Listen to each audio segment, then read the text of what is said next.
Keyboards Incorporated, by Matthew Mano. Once a man came to a music shop to buy a Motif XF8 for himself, and he happened to meet a man who was all smiles and had a white beard and huge bag on his back. He was 6'9" and he played the guitar in a rock band. The man looking for the keyboard said to the man with the huge bag, "Hi bro, do you have any Motif keyboards here by any chance?" The man with the big bag shook his head and sighed. "I don't know what a Motif is." This man who was looking for the Motif keyboard was named Shane Jackson. He was a rock singer and had a band called the Free Americans. As he walked into the keyboard section, he saw 3 keyboards fighting over what song to play and jumping on each other. Shane had never seen a group of fighting keyboards before and couldn't believe it. He walked over to where the bigger keyboards were, and they were normal keyboards. Somehow, I think some evil witch had put a spell on these keyboards. No, never mind. That's too far out. I'm being silly. We'll find out what makes those other keyboards fight in a little while. As Shane played each keyboard, he thought about how his band members would love the sound of this new keyboard. There were about 20 big Yamaha keyboards there. When he found the one he wanted, he turned it on. He played it for 2 hours. He loved every sound on it. Shane had just enough money to buy this wonderful keyboard. He knew he just had to sell his mansion to buy this Motif, or he'd have to wait for a long time.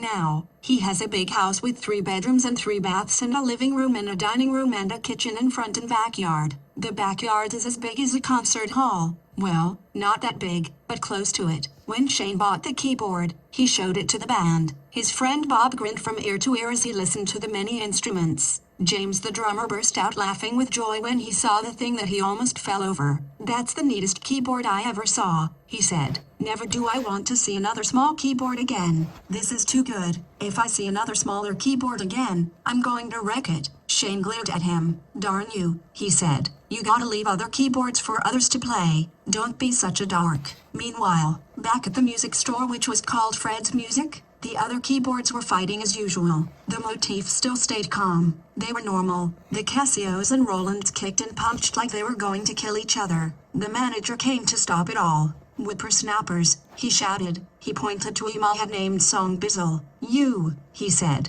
"You with the modulator? Stop shining your screen in the eyes of this poor Casio here." He was talking about a very small Casio keyboard that was sitting on a shelf way down on the bottom. He was the only one not fighting. Then, the manager pointed to a Roland named Phantom Flebno. "You," he shouted. "You with the LCD lights. Why are you pushing these poor Casios off the doggone shelves? Don't you care? Ain't these keyboards your friends? I tell you, I wish keyboards were back to normal like the Motifs are." The manager's name was Greg Manson. He had a long white beard and a gray Elvis shirt on. He had a pink hat that had writing on the top that said "Music is everything to me," and he had green boots on. The keyboards looked at him with bright red screens. The one in the middle that was called Song Bizzle asked, "I wanted to play Jump for My Love by the Pointer Sisters, but Phantom here wanted to do Girls Just Wanna Have Fun. The Casios wanted to do Rockabye Baby instead of the songs we wanted to play. We wanted to do famous radio songs like You Grown-Ups Like, but the dumb old Casios wanted to do baby songs and we're sick of it."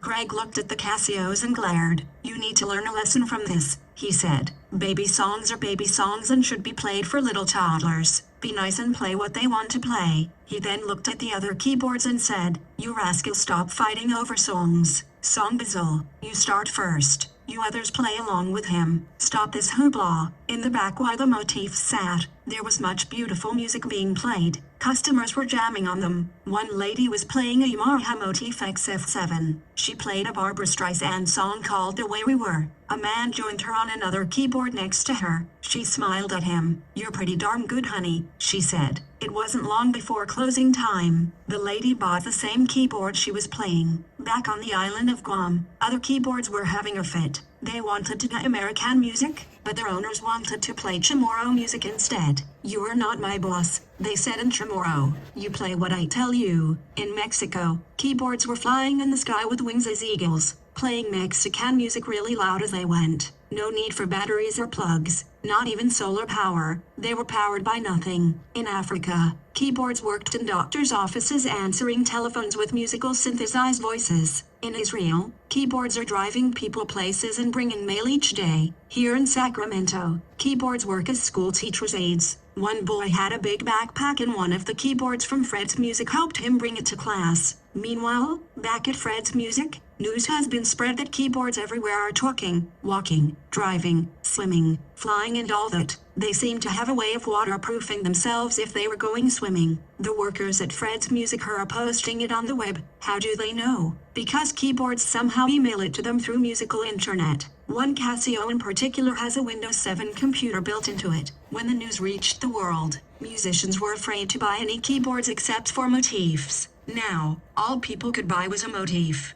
Casios flew in the air all the time and played along with each other. Never did they play separate songs, but they played together as they flew. A keyboard band in the air. Some people said, get them down from there. Others said, our kids need to have keyboards to play. President Eddie Johnson of the United States finally decided that enough was enough. He was going to find out who put this curse on all smaller keyboards. He asked on TV one night if anybody did this to please fess up as soon as possible. Make yourself known by tomorrow morning. Email me at eddiejohnson@whitehouse.net. If you don't, I will have a search party come look for you around the world. Do you understand me? When he finished, the evening's regularly scheduled programs came back on. Was I being silly earlier as I said, or was I telling the truth? A man emailed President Johnson that night. He told him that a neighbor of his who was into witchcraft had put a curse on all keyboards to keep her youngest son from getting any of them. The president grew furious. This man who emailed the president was in Orangevale, California, and he gave President Johnson this wicked woman's email address.